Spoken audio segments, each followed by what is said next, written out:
what happened in the movie Leave the World Behind, and why is it so eerie to rewatch today. This is a full spoiler breakdown of the 2023 film Leave the World Behind, and if you hate spoilers, you can watch it right now on Netflix. Leave the World Behind is a film adaptation of the book by the same name, written by Rumaan Alam. I'll do a separate deep dive into the book in another video because I want this one to focus on the film. When I first talked about it on my backup page, there were a lot of conspiracies and controversies surrounding it. And considering what is happening in the world lately, things have been a little bit more eerie. But first, we're going to start with Act 1.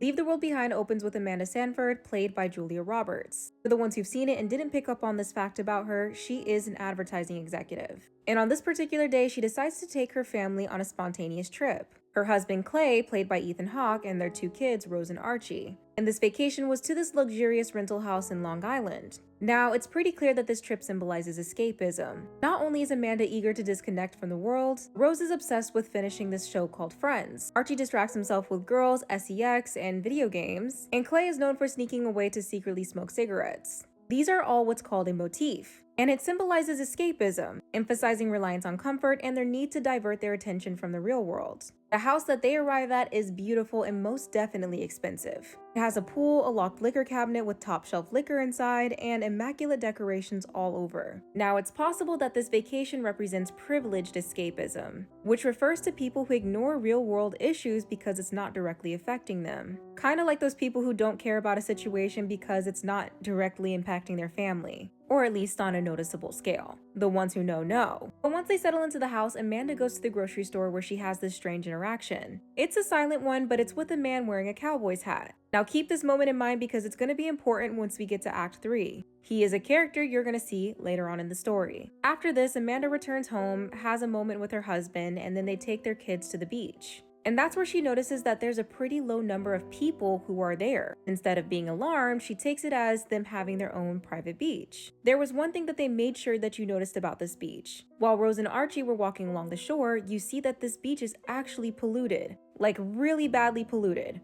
But the kids don't seem to care that much of it. Actually, nobody in the scene even mentions it. And I feel like that was a very obvious dig at people who don't think that global warming is real, or pollution is a big deal. Now, sometime later, Rose notices a ship approaching in the distance. Again, instead of being worried, they don't think much of it because of how far away it is. It's not impacting them right now, so why should they care? Clay even admires it, saying it's a beautiful oil tanker. Rose, on the other hand, keeps her eye on it, and even sometime later, she notices that it's considerably close and warns everyone about it. Now at this point, we can see the name of the ship, and it's called White Lion. Now this name has a few different meanings that could possibly interconnect in this story. So let me give you a little history lesson real quick. The White Lion was an English privateer ship that brought the first Africans to the English colony of Virginia in 1619. And the arrival of this ship marked the beginning of race-based slavery, which unfortunately was the beginning of the African-American experience in the United States, and also setting the tone for what was to come the years later. Now, in African mythology, in some tribes, white lions are seen as sacred animals, believed to be messengers from the gods or warnings of great change. Now, as the ship gets closer, the Seyfrieds pack their things and quickly rush off the beach to safety. While in the car, they stop by a Starbucks before heading home, kind of like nothing ever happened. But once they get to the rental property, the kids go back to playing in the pool, while Amanda and Clay notice that the Wi-Fi and cable is down. Amanda also mentions that it's kind of strange how the kids went back to having fun like something crazy didn't just happen. But then she's distracted by a deer in the backyard, another rare sighting because they're strangely close and not running away, almost like they're not afraid. Clay suggests that it's a good omen based on his knowledge of Mesoamerican mythology. By the way, if you did not see the film, he is a professor, so he's always pulling out facts. But also keep this detail in mind because it's going to be important in Act 2. At this point, the Seyfrieds eat dinner, and then the film cuts to the world view, where if you look closely, there are areas that are lined in red. And at first glance, you would think that that's just city lights. By this time, the Seyfrieds are completely settled into their vacation home, disconnected from the world. But even though there's no access to cable or internet, their attachment to technology remains. While Rose is asleep, she keeps her tablet right next to her.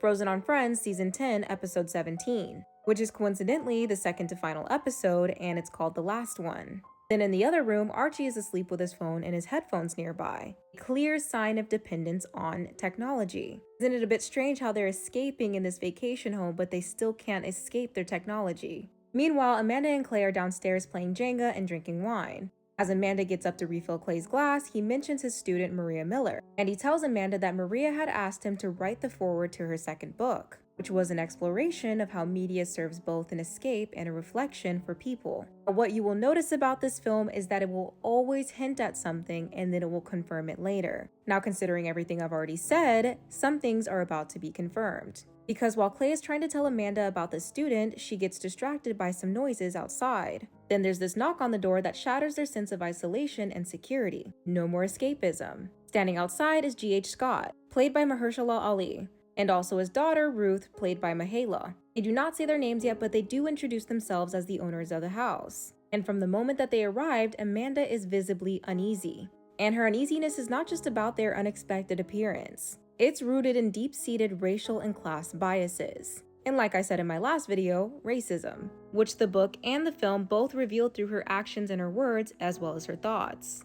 And let me tell you guys, in the book, Miss Ma'am is wilding. Once Clay opens the door, G.H. addresses him very kindly, calmly, and professionally, explaining that the noises that they heard outside were them trying to figure out the best way to approach without basically making the Sanfords feel uncomfortable.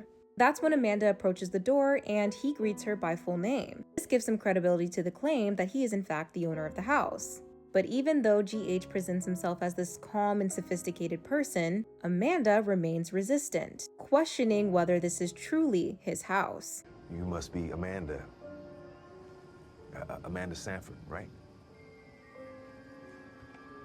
You two know each other? No, we have not had the pleasure of meeting face to face. I'm G.H. G.H. Scott. George. He's George. That's how it reads in his email. Oh. Forgive me. I forgot. This is our house. I'm sorry? This is our house. I'm the George you emailed back and forth with. No, I remember the name. This is your house? This is your house?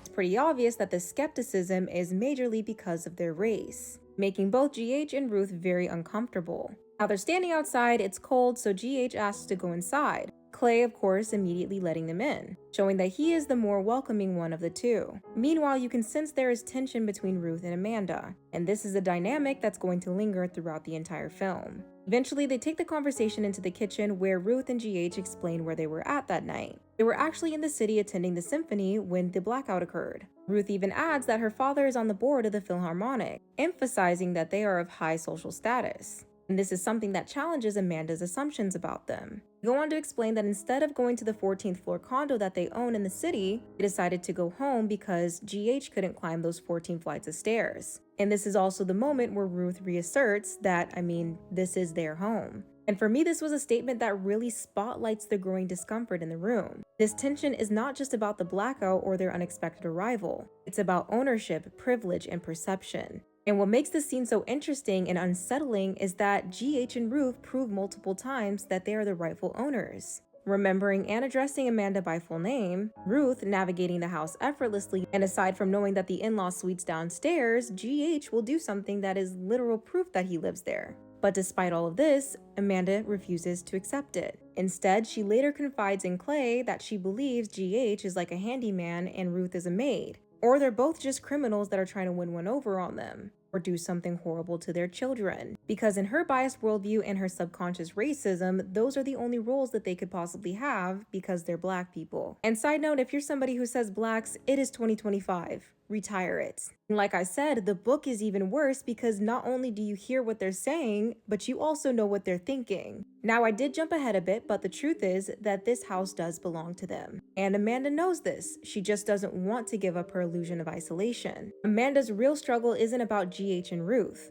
It's about control and escapism. And with them showing up, she loses both of those things. Because even before her and Clay have this conversation, GH tries to ease her concerns, offering them a 50% refund to make them feel more comfortable about them staying there. They won't actually really be there because they'll be in the in-law suite downstairs. But with all of this, she still resists. And instead of processing the situation and thinking logically, she turns to her phone and the internet for comfort, desperately trying and failing to contact customer support about this, proving that again, she knew that this was their house.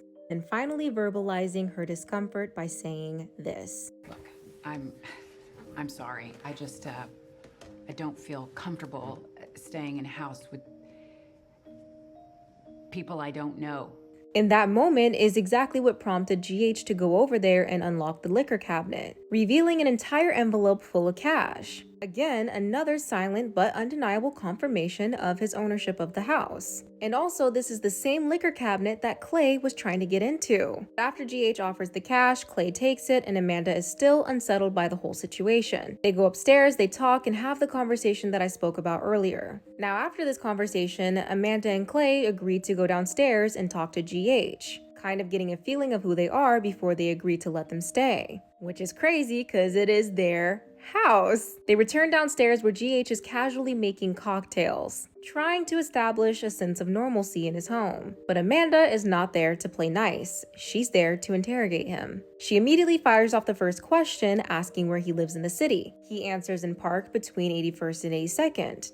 After doing some research, I found that he's most likely referring to this building called the Beresford, or this other one called 944 Park Avenue. Regardless, both of these places are expensive. And this neighborhood is known as being one of the most expensive ones in New York City. Owning property there means that they have serious money because this place costs millions. But of course, GH returns the question, asking them where they are from. And the area that they say is a desirable area, but it does not compare when it comes to cost. And GH even acknowledges the difference, sharing that it's inexpensive and also casually throwing in that Ruth was thinking about moving there. For the Sanfords, that was definitely a dig. But Amanda was not about to marinate on that fact. She immediately throws another question at him, asking where his wife is. When he openly shares that she's on a business trip overseas, she bluntly asks for his ID. He obliges, but conveniently, he doesn't seem to have it.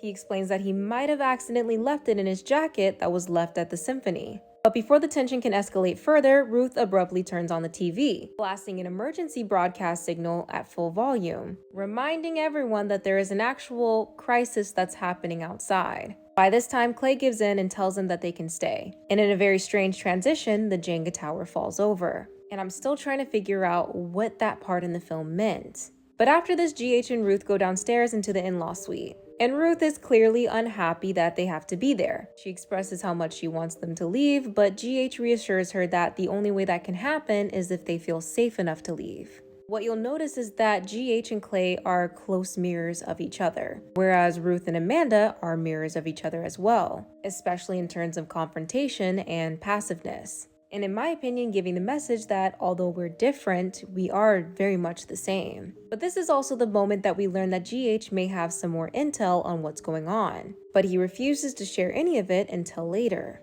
Meanwhile, Amanda and Clay are upstairs and she still can't let go of the fact that they're staying there. But this also leads her to ask Clay why he didn't tell them about the whole ship situation at the beach. To which he answers that he felt like everything was just piling on. But when he asked her the same question, she admitted that she was afraid it would confirm something.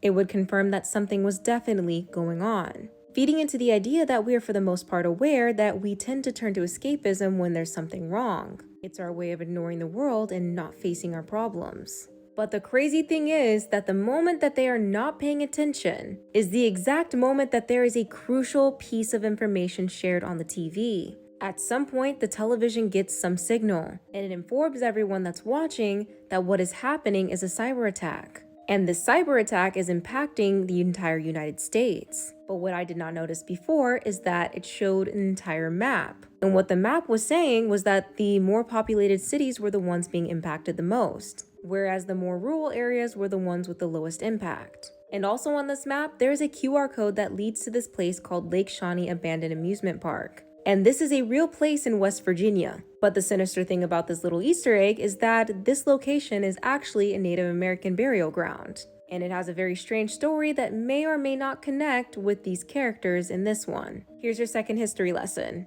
In the 1700s, a man named Mitchell Clay settled there, and he built an entire farm there and had 14 children. Based on the source that was telling the story, while Mitchell was out hunting, one of the Native American tribes took the lives of 2 of his children, and then kidnapped another, eventually killing him too. So in retaliation, Mitchell Clay and a few other settlers hunted them down and took their lives.